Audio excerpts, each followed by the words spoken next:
Segurança em Debate com Pedro Paulo Matos. Olá, sejam muito bem-vindos a mais um Segurança em Debate.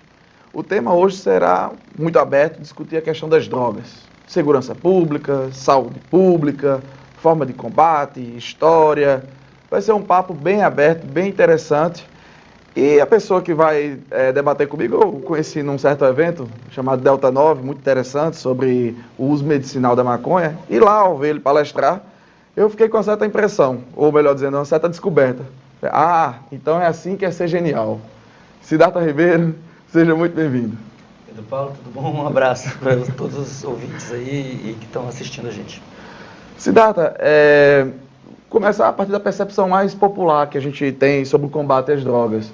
Nós temos um lado que diz que as ferramentas que se usam hoje são inadequadas, não são próprias, né, para resolver a questão, digamos, de uma epidemia de uso de drogas, se for o caso. E uma outra parte diz que, na verdade, a gente teria que asseverar ainda mais, que os instrumentos são muito apropriados e que a gente deveria ser mais rigoroso. Você está no outro ou na terceira via? Não, eu estou do lado da ciência. A ciência é uma construção que tem, se a gente olhar para as origens dela, 5.000 anos, a história humana é também a história da ciência. Ela acredita em fatos, em evidências. Você falou em epidemia de drogas. Quem assistiu o Jornal Nacional ontem à noite viu uma matéria sobre isso, porque tem uma pesquisa da Fiocruz, da Fundação Oswaldo Cruz, uma instituição centenária de pesquisa no Brasil, responsável por grandes conquistas de proteção do povo brasileiro através da ciência contra mal de Chagas, malária, filariose, leishmaniose, zika recentemente. E a Fiocruz fez uma pesquisa mais completa sobre o uso de drogas no Brasil. Existe existe um pânico moral na imprensa e os políticos adoram falar que tem uma epidemia de drogas no Brasil, que tem um monte de pessoas usando crack, que a gente tem que internar essas pessoas em instituições de inspiração religiosa e pagar muito caro por isso. Mas, na verdade, quando essa pesquisa 500 pesquisadores passaram 2 anos, quase 3 anos fazendo essa pesquisa, levantaram esses dados no todo o Brasil, seguindo a PNAD, quer dizer, seguindo a demografia brasileira, segundo o IBGE, e em cidades grandes, pequenas, na fronteira, e viram o quê? Que se existe epidemia de droga no Brasil, qual que é a droga? Você, aí em casa, qual que é a droga? Pensa um pouquinho. O álcool? É o álcool, claro! 66% das pessoas no Brasil já usaram álcool uma vez na vida. 66%. Sabe quantos usaram crack uma vez na vida? 0,9%. Então tem 66 vezes mais gente bebendo do que usando crack. Por quê? Porque no caso do álcool, a gente ainda tem essa excrescência, que é a propaganda positiva. Tem criança de 1 ano de idade, de 6 meses, assistindo na televisão, desde que ela se entende por gente, que se você beber, você vai ter mulheres lindas, lanchas, praias, tudo muito divertido, musical, atraente. O sucesso na vida está acoplado ao consumo de uma droga altamente, que causa muita dependência, que é o álcool, e que não tem nem a propaganda negativa. Quando você vai fumar o tabaco, você vai olhar lá e vai falar, isso aqui causa câncer, isso causa impotência, isso causa enfisema. No caso do álcool, não tem nada. Então a gente convive, na verdade, no Brasil, com uma situação louca, que é a gente demoniza certas drogas e a gente glorifica outras. Isso causa um grande desequilíbrio social, que é a tal da guerra às drogas, em que pessoas majoritariamente pobres são contratadas pelo Estado para prender e matar e torturar pessoas majoritariamente pobres, negras, faveladas, periféricas, numa guerra sem fim por causa de algumas substâncias consideradas ilícitas, sem nenhuma base científica. A Sociedade Brasileira para o Progresso da Ciência, por unanimidade, defende a legalização e regulamentação de todas as substâncias. Todas. Por que essa pode, essa não pode? Não, cara. Todas têm benefícios e malefícios. Todas têm grupos de risco. Todas precisam de bula. Todas precisam de bula. A quem essa guerra serve? Porque sabemos que os 2 pontos iniciais e finais, não. Seja o produtor do material, da coca, folha de coca, que é um miserável, que vive nas piores condições na Bolívia, Peru e etc., como também o último ali, o varejista, que vende o que é resguardado a ele normalmente ou é prisão ou morte. Bem, essa guerra não não traz os benefícios sociais que se pretende. Não, a guerra Mas às drogas, ela prometeu acabar com o consumo de drogas ilícitas. Certo. O consumo só aumentou no mundo todo Então, desde que ela foi instituída nos anos 60 para valer. Então, quem a ela partir serve? dos anos 20 já começou. A quem ela serve? Se ela não Ela serve, qual é o às fim? bandas podres de toda instituição. Toda instituição tem a sua banda podre. E ela serve a eles e a elas, que fazem parte dessa máfia que vive de usar a violência em nome dessa querem erradicar essas drogas. Não conseguiram erradicar, elas estão cada vez mais... Como é que você faz para baixar o consumo de substâncias? Nós temos um exemplo muito bem sucedido no Brasil. Qual é? Tabaco. Sim. O tabaco, ele era... quase metade da população brasileira era tabagista 20 anos atrás. Hoje em dia, esse número caiu para 15%. E como que isso foi alcançado? Isso foi alcançado através da proibição da propaganda positiva, da obrigatoriedade da propaganda negativa e da restrição dos locais de uso e da informação aos grupos de risco. Pronto.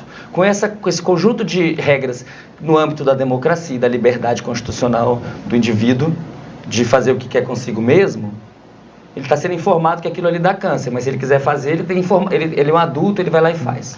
Criança não pode, e isso fez o quê? O consumo baixou.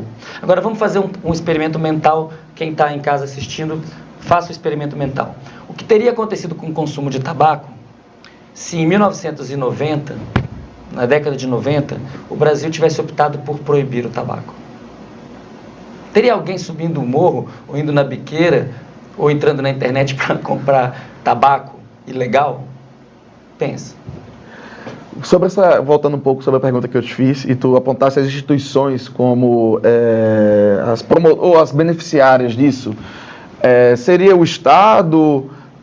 E aí eu faço a pergunta, não seria também, ou principalmente quem ganha dinheiro com isso, porque é um mercado rentabilíssimo, parece que é o segundo mercado ilegal do mundo. É um grande mercado, né? São commodities, e são commodities que não tem imposto recolhido, nenhuma carteira está assinada. Quando um competidor comercial do outro tem problemas, isso termina em sangue, e a polícia, a parte corrupta da polícia pega dinheiro ali, ajuda a fazer, pega 100 quilos, entrega 50, o judiciário igualmente. Por quê? Porque existe muito dinheiro correndo, e esse dinheiro está correndo fora dos olhos do Estado, da parte boa do Estado.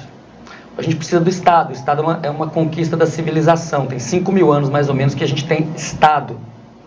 5.000 anos. Na Idade do Bronze, esse Estado era um Estado em que o governante se achava Deus. No Egito, o governante se dizia Deus.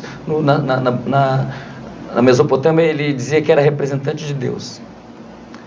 E era considerado um ídolo, um mito. Isso aí há 5.000 anos atrás.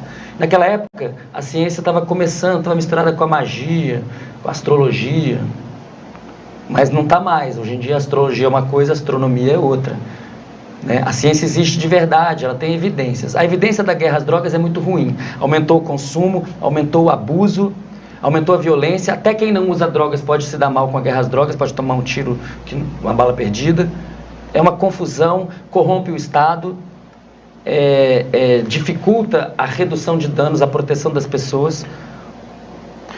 Veja, quando eu falei que o álcool a epidemia de drogas no Brasil é de álcool, porque isso é o que a pesquisa embargada, censurada da Fiocruz mostra, e os ministros Osmar Terra e Moro não querem dar aval à pesquisa.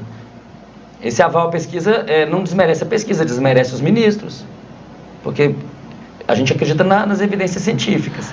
E o que a gente está vendo nós temos um pânico moral com as substâncias que têm baixo consumo, e temos uma completa negligência e irresponsabilidade, inclusive como pais e mães, em relação ao álcool. O tabaco já foi, digamos assim, normatizado.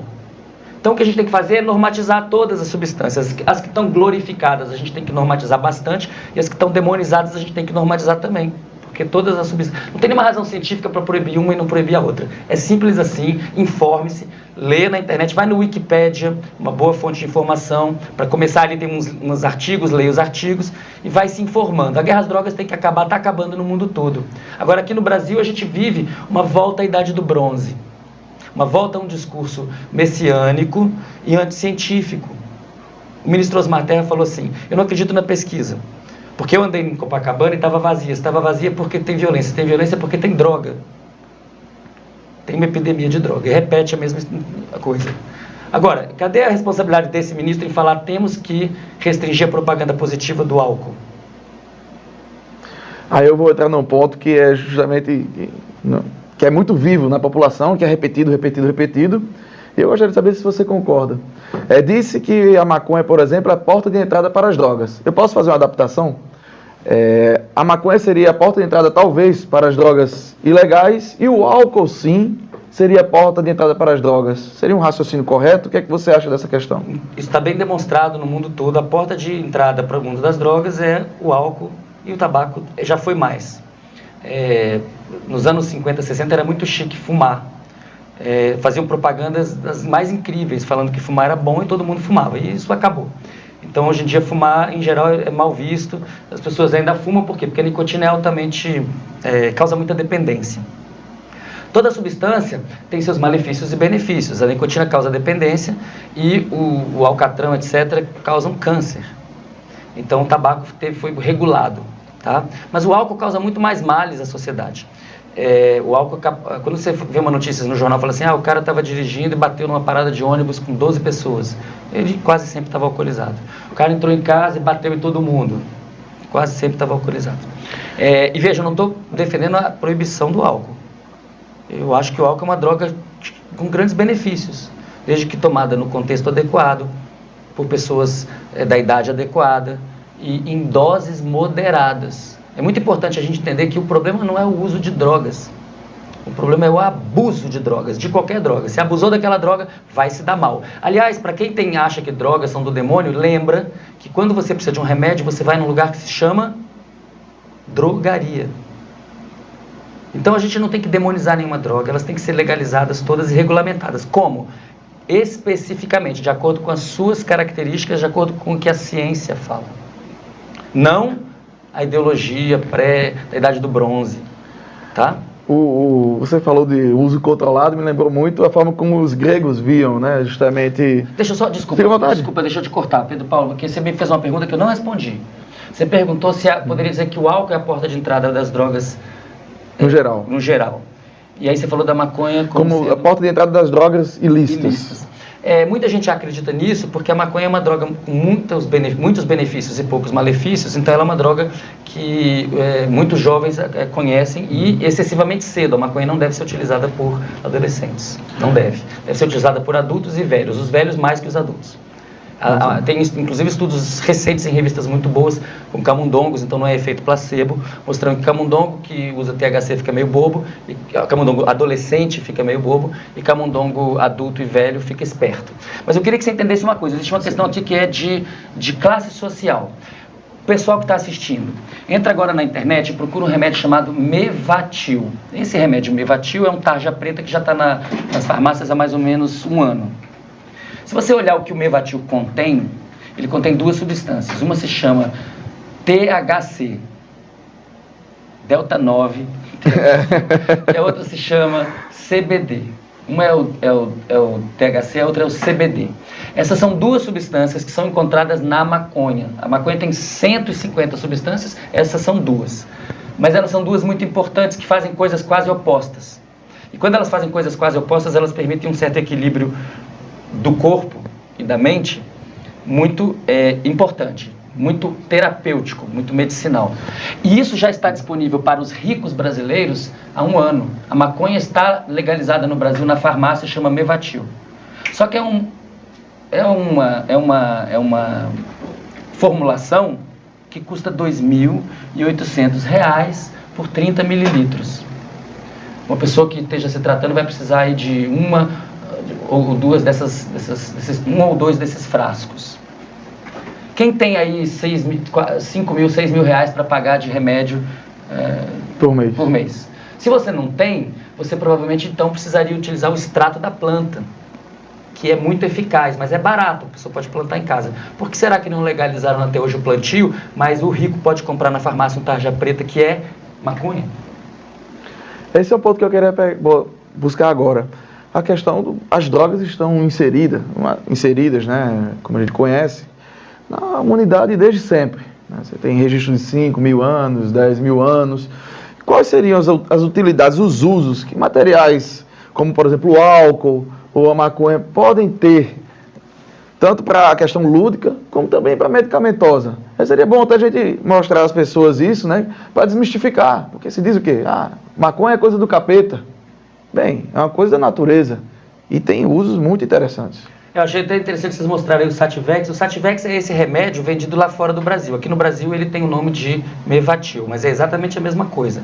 É um remédio, inclusive, foi muito importante para esse remédio existir o trabalho de um grande cientista brasileiro, que é o professor Elisaldo Carlini, da Unifesp, que é um pioneiro. Ele está mostrando propriedades antiepilépticas da maconha há 40 anos. Se o professor Rafael Mechoulam de Israel um dia ganhar um prêmio Nobel por causa da medicina canábica, da medicina da maconha, é possível que a gente tenha o primeiro brasileiro, seja o professor Elisaldo Carlini, ganhe junto com ele, porque eles trabalharam juntos. Então, maconha é um remédio muito antigo e muito bom para muitas coisas diferentes. Por quê? Porque ela foi selecionada artificialmente pelos seres humanos para atender a necessidades humanas diferentes. Por isso que tem muitas variedades diferentes de maconha. Você poderia pensar a maconha como sendo, para as plantas, aquilo que os cachorros são para os animais. Uma invenção humana para satisfazer necessidades humanas. O que eu quero dizer com isso? Há 25 mil anos atrás, o ser humano começou a conviver com lobos. Não tinha cachorro, tinha lobo. Começou a conviver com os lobos e caçar com os lobos. É um animal social e caçador, a gente era social e caçador, começou a conviver. Nesse convívio, o ser humano começou a falar, olha, esse filhotinho aqui é muito bravo.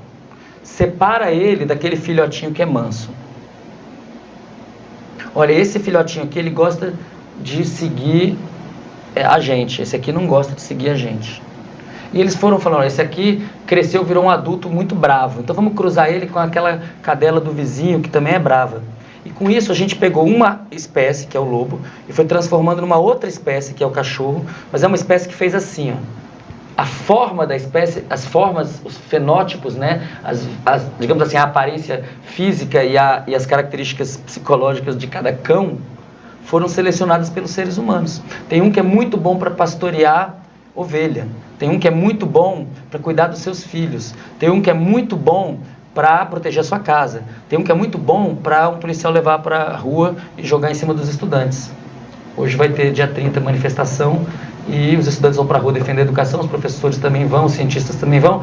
A população brasileira que acredita na educação, seja ela de esquerda, de centro ou de direita, ela vai porque a educação é uma bandeira pluripartidária, que é uma bandeira pátria nacional, né? E é possível que a polícia vá levar seus cachorros. Tomara que leve aqueles que foram criados para proteger os filhos, que vai ter muito filho de muita gente na rua hoje. Nós voltando para a questão que você falou por que a maconha é tão útil? Ela é útil porque ela foi feita para ser útil. Assim como a maçã, assim como a laranja, a pera, a gente cultivou. A cannabis sativa quer dizer a maconha cultivada. Foi cultivada pelo ser humano. Então, ao longo de milênios, nós selecionamos uma planta que é uma farmacopeia, ou seja, ela serve para fazer medicina para muitas doenças diferentes. Ela serve para quais doenças? Vamos lá, fazer uma lista. Ela serve para dor neuropática, ela serve para ansiedade, ela serve para depressão, ela serve para quem está fazendo tratamento de câncer oncológico, não apenas para os sintomas do tratamento, mas também para a causa, porque ela é antitumoral. Ela é anti-inflamatória, ela é um excelente antiepiléptico, ela está ajudando pessoas com Alzheimer, com Parkinson. Está faltando doença aí que eu não falei? Agora, por que ela não está legalizada enquanto planta? Porque a planta não vai dar lucro. A planta, as pessoas vão plantar em casa e aí não vai dar lucro para o sistema, para a grande indústria. A grande indústria quer o Mevatil a R$ 2.854 na farmácia para você comprar ou pedir para o seu plano pagar. Entendi. E o pobre que se lasque. Continua tomando remédio ruim ou ficando sem remédio. Voltando à questão da guerra às drogas, né? Temos um combate, Estado, né? Que o próprio Estado disse, estamos em guerra, você tem secretários, tem governadores que falam bélico, né? Que está em guerra, e que essa é a forma de conseguir parar, frear o narcotráfico e o consumo. Bem, há outras experiências em outros países, outras formas de lidar. Por queria que tu pudesse trazer, né, algumas informações para que as pessoas até tenham a percepção de que não, esse modelo brasileiro ele não é único. Ele pode ser até majoritário no mundo, mas não é único. O modelo brasileiro não é brasileiro. O modelo brasileiro veio da Convenção de Drogas de 1961, que normatizou e generalizou as proibições que vinham já da década de 20. Né? Ao mesmo tempo que se glorificavam certas drogas como álcool e tabaco.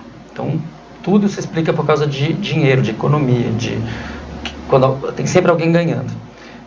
Hoje, existe uma pressão no mundo para que se legalize primeiro a maconha e depois todas as substâncias e que a gente acabe com a guerra às drogas. A guerra às drogas é uma tragédia social.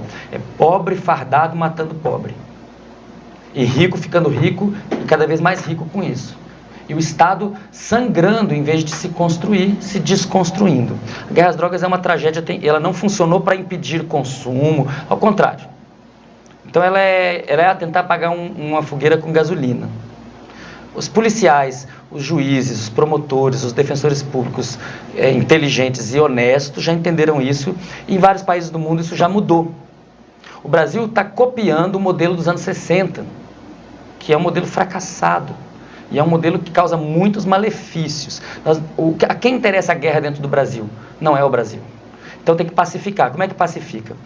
Primeiro, a gente tem que entender que se a gente vai encarcerar jovens de 18, 19 anos por 10 ou 15 anos, com pouquíssimo direito de defesa, a gente vai destruir a vida dessas pessoas. O capital humano do Brasil são os brasileiros e as brasileiras, são os jovens. Então, em vez de prisão, escola, para começo de conversa, a gente tem que fazer interromper a guerra e fazer uma grande anistia. E a gente não pode deixar as comunidades à mercê do capital. Ou seja, na hora que legalizar a maconha, não pode ser para Philip Morris vender maconha simplesmente. Tem que ter um plano para as comunidades que hoje vivem daquele comércio ilegal terem uma economia formal, legal daquela substância.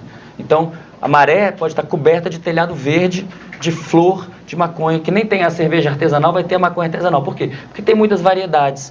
Então, cada pessoa se especializa em fazer uma diferente que vai servir uma pessoa. Isso aqui é para a pessoa que tem epilepsia, isso aqui é para a pessoa que tem Parkinson, isso aqui é para a pessoa que está querendo só ler filosofia, que é uma coisa muito importante hoje em dia. Mas, até emendando a pergunta, né, tem outros modelos, outras... A gente poderia trazer alguns exemplos? Olha só, a descriminalização de todas as drogas foi feita em Portugal há 17 anos, eu não sei. Tem que conferir esse dado aí, ó. Cuidado com fake news. Em torno de 15, 17 anos. E o que se fez lá? Eles descriminalizaram o porte de qualquer substância até tantas doses. E aí, o que aconteceu? O consumo de drogas tidas como leves fez isso e o consumo de drogas pesadas fez isso, desabou. Heroína, por exemplo. O que protege as pessoas de um abuso de drogas, sobretudo das mais pesadas, não é a proibição não protege, ela desprotege. O que pode proteger as pessoas é a informação. A proibição desprotege, porque a pessoa vai passar a consumir sem nenhuma informação, não tem bula, ela vai comprar de uma pessoa que está na criminalidade, né, que está fazendo o seu ganha-pão, uma coisa que é ilegal, e ela não vai saber a dose, não vai saber se tem contaminante, o prazo de validade, tem tiro rolando para tudo que é lado, é uma grande confusão, que serve a quem? Serve a pessoas que não são a favor, nem do povo, nem do Estado. O que dizer para a mãe de um usuário que está lidando com problemas, sendo um daqueles 12%, né, de pessoas que consomem drogas e são considerados usuários problemáticos? Vamos né? falar com a mãe que está com o filho com abuso de drogas. Exato. É irrelevante se essa droga é lícita ou ilícita. Se o seu filho abusa de álcool ou se o seu filho abusa de crack, ele está em uma situação difícil, precisa de ajuda. O abuso é uma situação patológica, o abuso é uma situação de doença. O uso não. O uso não. Se você quer tomar sua cervejinha de toda sexta-feira um pouquinho, se ela é todo dia tem que ser pouquinho. E tem que beber muita água. Você sabia que toda vez que você bebe um copo de cerveja, você deveria beber água? Isso chama redução de danos. Você não proíbe a pessoa de beber, mas você explica para ela como beber. Tem que aprender a beber. Tem que aprender a fazer o que você gosta, que você faça com segurança e com propriedade. As pessoas acham que droga é aquela droga que ela não gosta, que os outros gostam. Isso, no Brasil, chama que álcool, tabaco tá bom e que maconha e cocaína não tá bom. Tá certo? A cocaína, ela é perigosa? Ela é perigosa. Ela é mais perigosa que o crack? Não, ela é menos. De onde que veio o crack? O crack foi a reação do mercado ilegal à proibição da cocaína. O crack foi inventado pela proibição de drogas. Não tinha crack, tinha cocaína, que vendia na farmácia. Que estava no refrigerante. Estava no refrigerante, na Coca-Cola. Então, assim, vamos parar de ter preconceito com qualquer substância. São todas substâncias químicas, certo? Elas estão aí, teve o Big Bang, houve uma diversidade de moléculas e eventualmente se formaram sistemas galácticos, planetários, sóis, com planetas. A Terra é um deles, tem um monte de substâncias químicas. Depois veio a vida, depois da vida os animais, as plantas, os fungos, as bactérias produzem substâncias. Isso tem efeito no cérebro e no corpo das pessoas de forma geral. E elas estão aí à nossa disposição e a gente tem que saber o que elas fazem para a gente poder se proteger delas, para elas não causarem problemas. A maconha e as outras substâncias ilícitas só são ilícitas porque pessoas, né, inventaram isso por benefícios econômicos e políticos. Não tem uma razão científica para isso, não tem. Então, vamos olhar para isso como, tratar disso como adultos, proteger as crianças. As crianças estão desprotegidas hoje em dia. As pessoas falam assim, professor, o senhor é a favor de liberar as drogas? Eu vou falar, como é que eu posso ser a favor de liberar uma coisa que já está liberada? Qualquer pessoa vai ali na esquina e compra qualquer coisa, uma criança compra, não sabe o que está comprando, mas está comprando. Isso é a grande bagunça. O que tem que acontecer? Tem que fazer tudo dentro de uma regulamentação. A criança pode comprar álcool hoje em dia? Não pode, é ilegal, está certo. É isso que a gente tem que fazer. Agora, na proibição, o mercado ilegal, ele não respeita nada. O que dizer para o policial que vê tantas famílias sendo destruídas? Então, a gente tem uma doença social, em que pobres matam pobres por causa dessa história. De vez em quando, classe média se dá mal, muito raramente um rico se dá mal. Então, a primeira coisa a fazer é tomar consciência de que, embora aquela situação pareça um incêndio, ela é um incêndio social. As relações humanas estão degradadas. Porque o problema não é a droga, o problema é a pessoa que está abusando da droga, que tem a relação degradada. E aí, quando a gente entende isso, a gente começa a perceber que isso não é uma questão de polícia, é uma questão de saúde. E o que dizer, seria talvez a última pergunta, o que dizer para o Estado que promove a guerra, o Estado que promove a política? Olha, eu sou um cientista, eu acredito nos fatos e eu acho que o mundo civilizado, né, o Canadá, por exemplo, o Canadá está indo numa direção que é um exemplo. Vamos seguir o Canadá? Vamos atrás do Canadá, vamos atrás de Israel. Vamos atrás de Israel. Israel é um país extremamente avançado em medicina canábica. Na minha opinião, o país mais avançado em maconha medicinal é Israel. Porque eles descobriram os principais princípios ativos, THC e CBD, o que eles fazem. O Meshulam, Rafael Meshulam, nos anos 60, o professor Carline, partícipe disso, falei já. Eles descobriram os receptores no cérebro, eles descobriram que a gente tem maconha dentro do nosso cérebro, todo mundo tem, você tem, eu tenho, você tem, todos nós produzimos. Os velhos produzem menos, por isso que eles têm dificuldade de lembrar das coisas e quando usam maconha lembram das coisas e ficam espertos. Mas os jovens têm demais já, eles têm muito nível alto de maconha dentro do cérebro, endógena, natural. E por isso que eles não devem usar, porque aí fica demais. Então o jovem tem que esperar o seu tempo e os adultos e os velhos sim, no caso da maconha. Mas o que eu quero dizer para os pais e para as mães? Não tenham medo de falar sobre drogas, assim como vocês não devem ter medo de falar sobre sexo, como não devem ter medo de falar dos perigos da vida. As drogas fazem parte da vida, elas têm perigos. Então, se a pessoa quiser fazer ciclismo, se ela quiser nadar no mar, se ela quiser pular do trampolim, se ela quiser andar a cavalo, ela está correndo riscos. O que tem que fazer não é proibir a pessoa de andar a cavalo, não, porque aquilo é perigoso. É dizer para ela para tomar cuidado para não bater a cabeça, usar se possível, um capacete. Você fala, mas homem, usa capacete, que besteira. Você quer se proteger? A questão das drogas é a mesma coisa. Você quer se proteger? Então, leia a bula, vê quais são as contraindicações, vê se você faz parte de um grupo de risco e peça para o Estado fornecer essa bula para todas as substâncias, todas, e não apenas para algumas. Outra coisa, vamos acabar com a propaganda positiva de qualquer substância. As substâncias não precisam de propaganda positiva, elas são boas, cada uma faz o seu bem, o seu benefício. Então as pessoas que acham que precisam daquela... Você precisa tomar Neosaldina, um remédio, vai lá e toma. Mas não precisava ter propaganda na televisão. Pronto, acabei de fazer uma propaganda, né? Foi. Propaganda é um negócio muito perigoso, está na cabeça da gente precisa se libertar disso. Siddhartha, agradeço demais sua presença aqui. Muito obrigado, Paulo, obrigado pelo convite, obrigado a todo mundo que está ouvindo aí. Normalmente eu não faço nenhum tipo de reflexão final, até porque a entrevista por si só, e foi o caso dessa entrevista também, ela passa um conteúdo que já deixa sua mensagem. Mas eu gostaria de reforçar, porque eu acho que essa é uma questão central dentro da segurança pública.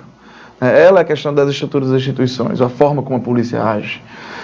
Temos que ter um olhar à questão relativa às drogas, ao combate às drogas, porque isso está custando 60 mil pessoas anualmente no Brasil. Claro que não é só a partir da guerra às drogas que morrem 60 mil, mas é prioritariamente em virtude disso. Então a gente tem como sociedade parar e fazer uma reflexão. Vale a pena, a custa de 60 mil, a gente barrar ou criminalizar, melhor a palavra seria isso, criminalizar algo que tem seus efeitos, tem seus danos relativos, assim como qualquer remédio? Essa é a reflexão que eu deixo para quem está nos assistindo. E bem, pessoal, acompanhe o nosso programa através das nossas redes sociais, Segurança e Debate, tanto no Instagram quanto no Facebook. Também pode mandar sugestões de programa ou de pautas para o meu WhatsApp, o 849-8166-7224. Nos vemos então na próxima semana. Tenha uma ótima semana, um ótimo mês e dia 30, vamos às ruas. É hoje. Vamos às ruas.